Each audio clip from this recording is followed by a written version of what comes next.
તો ભાઈ નમસ્કાર મિત્રો, ફરીવાર એક નવો વિડીયોમાં તમારું સ્વાગત છે। તો મિત્રો વાત કરીએ તો રાજુ સોલંકીને મિત્રો ગણેશભાઈ ગોંડલનો વિરોધનો અંત થતો જ નથી, કારણ કે મિત્રો દિવસે ને દિવસે વધી રહ્યો છે। તેમાં તેને જ મિત્રો સૌથી મોટા સમાચાર મળી રહ્યા છે।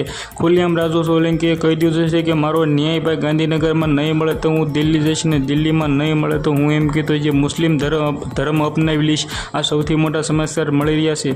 નમસ્કાર મિત્રો, ફરીવાર એક નવા વિડીયોમાં તમારું સ્વાગત છે। તો મિત્રો તમને બધા લોકોને ખબર છે કે ભાઈ ગણેશભાઈ ગોંડલને જે મિત્રો દલિત યુવકને મારવામાં આવ્યો હતો, ત્યારબાદ સોશિયલ મીડિયાનો માહોલ સાથે સાથે તે ભાઈ અત્યારે જેલમાં છે। પરંતુ મિત્રો સોશિયલ મીડિયામાં હાલના ટાઈમમાં ઘણા બધા વિડીયો જે વાયરલ થઈ રહ્યા છે, તેમાં મિત્રો ગણેશભાઈ ગોંડલ હસી રહ્યા છે। ગઈકાલનો જ એક વિડીયો હતો, તેમાં મિત્રો કઈ જગ્યાએ મિત્રો ખબર નહીં બીજા જેલમાં લઈ જતા હોય કે, પરંતુ મિત્રો જે બીજા ગાડીમાં ત્યાં જતા હતા ત્યારે મિત્રો 1 થી 11 લોકો હતા, તે બધા જ લોકો મિત્રો એમ કીધું હસી રહ્યા હતા। આ સૌથી મોટા સમાચાર મળી રહ્યા છે।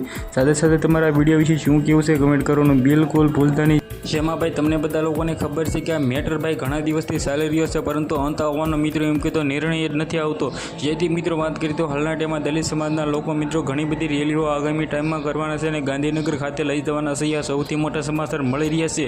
તમને બધા લોકોને ખબર છે કે ગણેશભાઈ ગોંડલે ભૂલ કરી છે, પરંતુ મિત્રો હાલના ટાઈમમાં દલિત સમાજના લોકો છે તેના ઉપર બીજા પણ એમ કીધું આક્ષેપો નાખી રહ્યા છે, જેમાં મિત્રો હાલના ટાઈમમાં ગણેશભાઈ ગોંડલની મિત્રો એમ કીધું મુશ્કેલીઓ વધી ગઈ છે। તો મિત્રો તમે કોને સપોર્ટ કરો છો કમેન્ટ કરવાનું બિલકુલ ભૂલતા નહીં, કારણ કે મિત્રો ગણેશભાઈ ગોંડલ સારા એવા વ્યક્તિ હતા, પરંતુ મિત્રો તેને જે ભૂલ કરી છે તે હાલના ટાઈમમાં જેલમાં છે। આ વિડીયોમાં તમારે શું કહેવું છે કમેન્ટ કરવાનું ભૂલતા નહીં। આજના વિડીયોમાંથી આટલી જ માહિતી, આપણે એક નવા ઇન્ટરેસ્ટિંગ વિડીયો સાથે મળી, ત્યાં સુધી બધા લોકોને જય હિન્દ, જય ભારત।